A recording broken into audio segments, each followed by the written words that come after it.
Hi everyone, this is Dave from Geekanoids, and this is one review I've been waiting to bring you for a long time. A couple of weeks back my iMac went wrong. Well, I bought a new 15-inch MacBook Pro and I'm really pleased to bring you my review, my thoughts about it, a guide around the machine, and really just give you my overall impression as to whether I'm pleased with my purchase.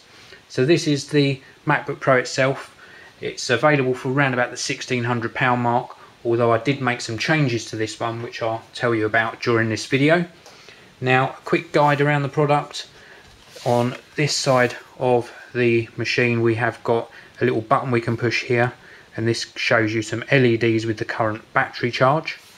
Then we've got headphone socket, microphone socket, SD card slot here, very useful for getting my video off of an SD card. We've got two USB sockets, then we've got a mini display port connector. Now I do use this a lot with an external monitor. In fact, you'll see another video on my channel very soon showing you my current setup, and this is extremely useful for driving an external monitor. You can even have dual displays with the MacBook Pro open, or you can in fact use it in closed lid mode and just have this closed as you see it here, driving that external monitor. This one here is Firewire 800, again very useful for me because I do a lot of video work, so I do actually capture all of my video footage to an external Firewire 800 hard drive. Then this one here is the Ethernet socket. It's a gigabit Ethernet socket, so very fast. And then last but not least that MagSafe power connector. This is where you plug the power adapter in to charge the unit. Now around the back, very sleek lines on the MacBook Pro. All you can see is that black hinge mechanism, and then around this side we've got the super drive slot, which is capable of writing and reading CDs and DVDs. And then we've got a little slot here which is a Kensington lock, and you use that if you want to tether it down to a desk for security reasons. We've got the Apple logo obviously on the top, that lights up when you open up the laptop. And then around the front of the device we've got the little sleep LED here, IR receiver for infrared receiving. This is not supplied with a remote, so you do have to buy a remote if you want to use one with it, but the infrared receiver is still there. This little sort of indent here in the front is so that you can actually open up the lid, which I'm going to do now. Let's just pop that down properly, and then we'll open up the laptop. An absolutely fantastic large glass trackpad on here. This is a multi-touch trackpad as well, so it will accept 2-finger, 3-finger and 4-finger gestures, left and right click on the trackpad depending on how you configure it on the Mac. And then we've got the keyboard, which is a chiclet design keyboard that we're all familiar with on all of the MacBooks and MacBook Pros. Extremely nice to use, very comfortable, nice tactile feedback on there. And then last but not least, on this section of the computer we've got two speakers either side of the keyboard, and then in this top right hand corner we've got the power on off button. So this is the 15-inch screen. Now this is one of the changes I made when I was configuring the laptop.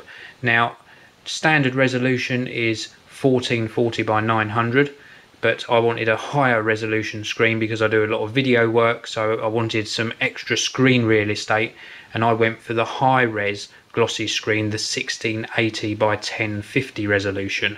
Very pleased with it. The writing isn't too small to read. If I show you some of the menus, more than readable. So very happy that I made that decision to go with the high res screen.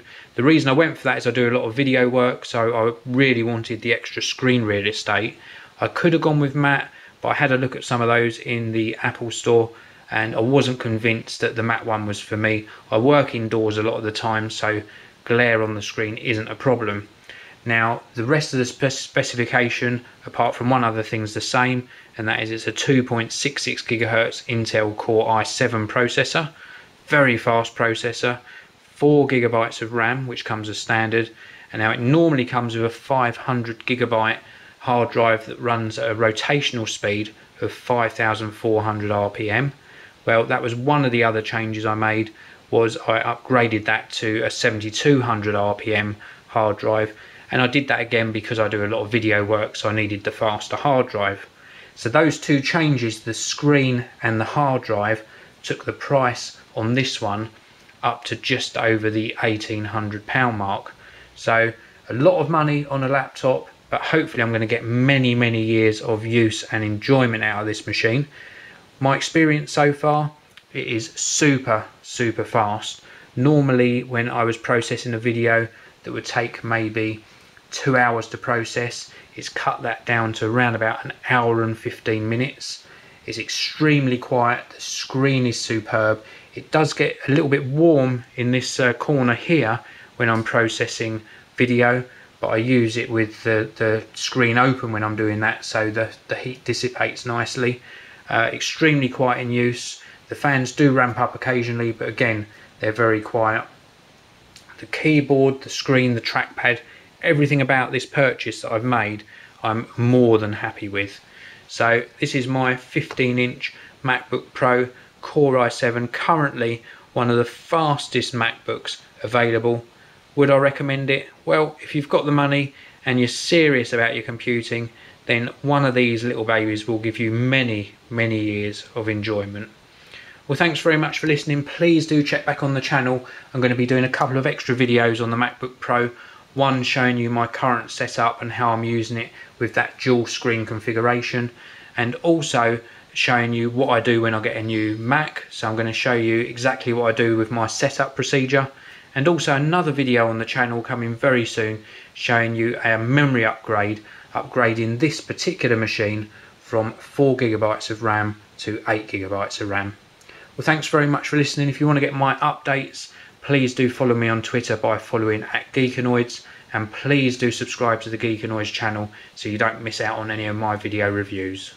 This video review is sponsored by EasyDraw, making drawing fun on Mac OS X.